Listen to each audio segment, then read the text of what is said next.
Sub-Episode 5, Christian Chandler in McAttack, Part 2, drawn June 25th, 2005. Christian provides a brief recap. As you may recall from the previous sub-episode, Dark-Pied Sonichu and I kicked those MCDville managerks behinds. Darkvine left after the battle to continue his quest for Princess Zelina Rosachu's reawakening. After my victory speech, the managerk of the Malwart region barged in to challenge me, which brings us up to date. Have some fistful fries, says the WM managerk.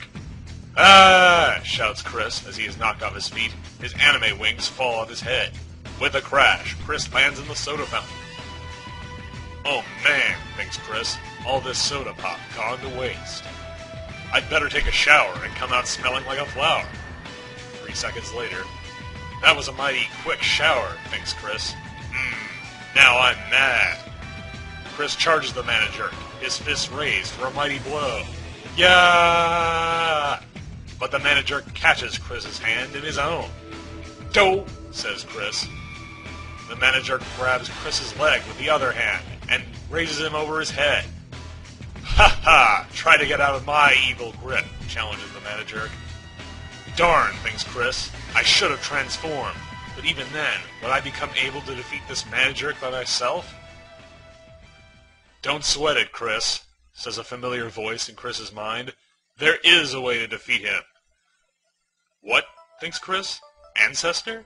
Hello, Chris, says the leader of the Cherokee clan, appearing as a vision to Chris. It is you, says Chris. So good to see a friendly face. But I'm in a real bind now, so what advice do you have for me, wise one? What you need now is a woman's touch, he says. What? Asks Chris. Do you recall how your powers made your wings real? The Cherokean leader asks. Yes, says Chris. Look, he says, pointing to an image of one of Chris's possessions. My heart torch? Asks Chris.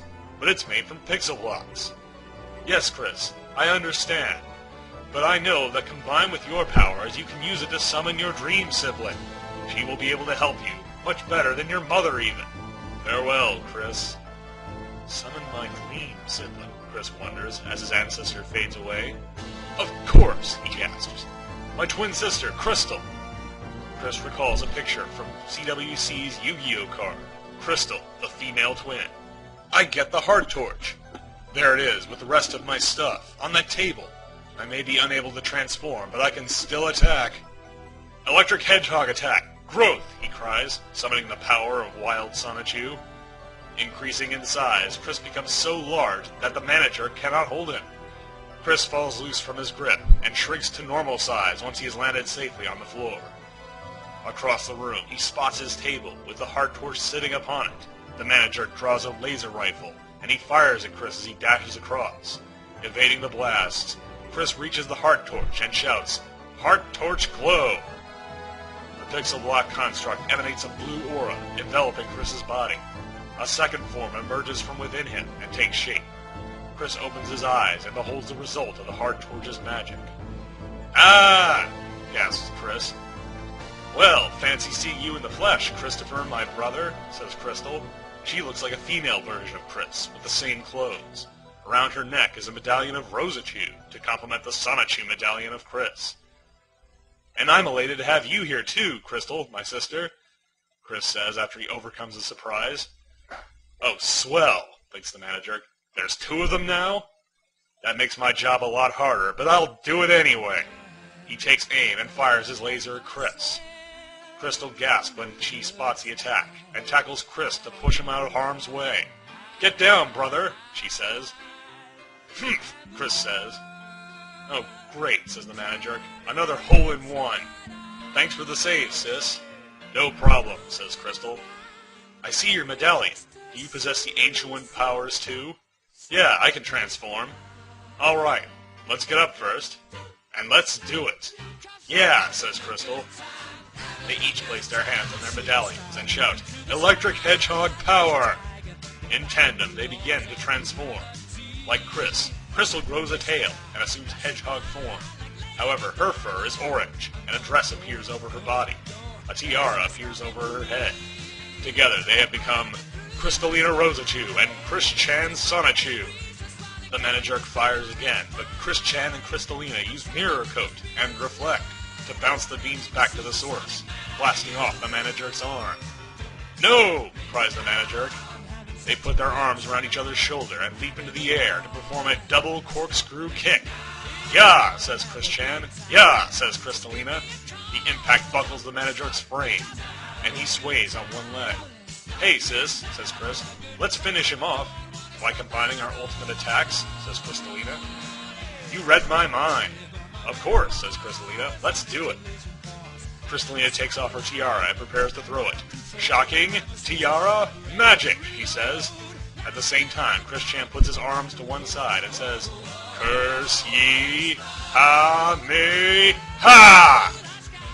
Her tiara is swept up in the Curse ye Hamea wave, and they both strike the Mana-Jerk in the chest of his armor. Before the blast hits him, the Mana-Jerk launches his head to safety, and his body is vaporized in a tremendous explosion. "I knew he couldn't get him either," says Murray Saner Comic. "Yeah," says B Mana-Jerk, "we should go back to PBC Citizens." "Wow," says Chris, picking up the WM Mana-Jerk's head. "Just the head." "Well, it shows that he can never be left behind." "Ha ha!" laughs Crystalina. "That's a good one. But seriously, I have a few words for this Mana-Jerk." "Oh, great," thinks the Mana-Jerk. "Oh, boy. How dare you intrude in my brother's long and enduring quest to find a boyfriend-free girl? And not only that, you also had the nerve to attempt to hurt him emotionally and physically. How would you feel if you were in his situation?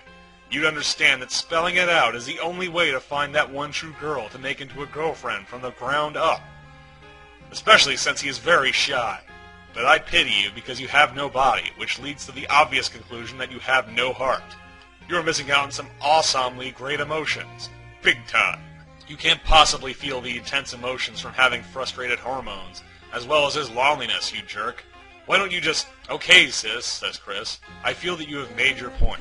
Thank you." "Okay," says Crystal. "But I want to know who sent this jerk," adds Chris. "Fine, I'll tell you," says the Mana-Jerk. "I am from the private villa of corrupted citizens, and I was sent by its president, Mary Lee Walsh." "That witch?" says Chris. "It is so like her to attempt to murder my soul again. Let's send this bowling ball flying back to that witch, sis." "All right," says Crystal. "We kick on hike, sis." Hut, hut, hut, hike! Together they kick the Mana-Jerk's head jar, setting it high into the air. Meanwhile, at the private villa of corrupted citizens, aka PBC Citizens, the evil Mary Lee Walsh sits in her throne, observing Chris and Crystal in her crystal ball. "Come, Crystal, I'll treat you to lunch," says Chris. "Curses! That Chris has thwarted my efforts again," Walsh says. "Hey, hey," says Count Graduan, "you'll get his soul yet." "Well, I guess it couldn't get any worse," she says. Suddenly, the Mana-Jerk's head jar comes crashing into her room and hits her over the head. "Ow!" cries Mary Lee Walsh, and she slumps over, unconscious. Just then, the cuckoo clock on the wall begins to chime. Cuckoo, cuckoo. If she thinks he'll never find a boyfriend-free girl with his method, then Mary Lee Walsh is cuckoo, cuckoo, and